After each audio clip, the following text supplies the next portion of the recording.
Magluto naman tayo ngayon ng burger steak, paborito ni Gio. So yung ating patties ay 100% pure beef, quarter pounder yan. So sinison ko lang yan ng salt and pepper. Then iprito natin. Pag naprito natin, yung set aside. Then para sa ating gravy, mag-isa tayo ng button mushrooms. Then lagyan natin ng cream of mushroom. Pwede rin kahit anong klaseng cream of mushroom na mabibili. Lagyan natin ng tubig kasi sobrang lapot niyan. Then pakuluan natin. And season natin liquid seasoning. At soy sauce para sa kulay. Yan. Simmer lang natin siya. Then season natin ng chicken powder.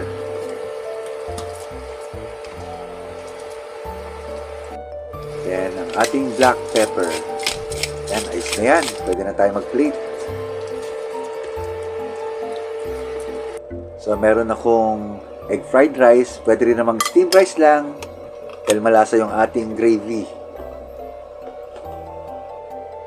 So, lagyan natin yung ating topping na burger steak at generous amount ng ating gravy.